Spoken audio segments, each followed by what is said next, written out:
আসসালামু আলাইকুম রহমতুল্লাহ। আজকে আমি একটা বিষয় নিয়ে আলোচনা করতে চাই। সেটা হলো রাগ। রাগ এটা আসলে আমাদের ভিতরের একটি প্রতিফলন, আর এটা আসে আমাদের ভিতর থেকেই, আর এর নিয়ন্ত্রক আমরা নিজেই। আমরা যদি একটু চেষ্টা করি তাহলে খুব সহজেই রাগকে আমরা নিয়ন্ত্রণ করতে পারবো। একটা ঘটনা শেয়ার করলেই এই জিনিসটা খুব সহজভাবে বোঝা যাবে। অনেক আগের কথা, একটা আশ্রমে অনেক মানুষই বাস করত। তার ভিতরে একজন ছিল গুরু বা শিক্ষক। আশ্রমে যারা বসবাস করত তাদের সারাদিনে অনেক কাজ তাদের বন্টন করে দেওয়া হতো। তার ভিতরে একটা গুরুত্বপূর্ণ কাজ হলো মেডিটেশন বা ধ্যান করা। তো এক শিক্ষক তার এক ছাত্রকে মেডিটেশন করার জন্য বলেছিল। সে প্রতিনিয়তই মেডিটেশন করতেছিল এবং সেই শিক্ষক একদিন তাকে জিজ্ঞাসা করলো, কি খবর তোমার মেডিটেশনের?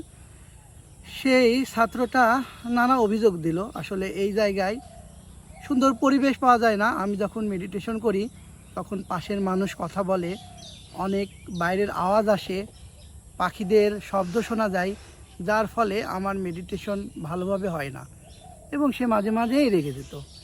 এজন্য হঠাৎ করে একদিন সিদ্ধান্ত নিল সে বাইরের কোলাহল মুক্ত কোনো এক জায়গায় যাবে। এই সিদ্ধান্ত থেকেই সে বের হলো একটা নদীর ধারে, এবং সে লক্ষ্য করলো যে এই নদীর ধারে গিয়ে একটা নৌকাও সে লক্ষ্য করলো।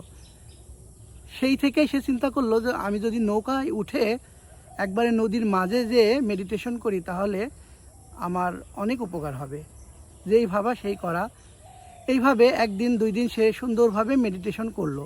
কোনো রকম কোলাহল নাই, পাখিদের শব্দ নাই। কিন্তু তৃতীয় দিন যেটা হলো, সে হঠাৎ করেই লক্ষ্য করলো যে একটা নৌকা তার নৌকাকে এসে ধাক্কা মারলো। প্রথমত সে বারবার বলছিল যে কে নৌকাতে ধাক্কা মারলো। এরপরে দ্বিতীয়বার তৃতীয়বার করতে করতে সে প্রচণ্ড পরিমাণ রেগে গেল, এবং রেগে যাওয়ার পরে সে নৌকার কাছে গিয়ে দেখলো নৌকাতে কোনো মাঝি নাই। হয়তো কোনো বাতাসের কারণে নৌকাটা খুলে চলে এসেছে। সাথে সাথেই তার রাগ মাটি। এই ঘটনা থেকে সে আবিষ্কার করলো যে রাগ এটা তো আমার নিজেরই প্রচেষ্টা। যখনই আমি দেখলাম কোনো মাঝি নাই, সাথে সাথেই আমার রাগটা মাটি হয়ে গেল। সে এই থেকে শিক্ষা নিয়ে সে আবার সে আশ্রমে ফিরে আসলো এবং তার শিক্ষকের সাথে আলোচনা করলো বিষয়টা। করার পর সে স্বাভাবিকভাবে আগের নিয়মেই আগের জায়গায় কোলাহলপূর্ণ স্থানেই সে তার মেডিটেশন সুন্দরভাবে সম্পন্ন করতে শুরু করলো। এবং তারপরেই সে বুঝতে পারলো যে রাগ এটা আমাদের ভিতরের জিনিস এবং আমরা চাইলেই এটা নিয়ন্ত্রণ করতে পারি।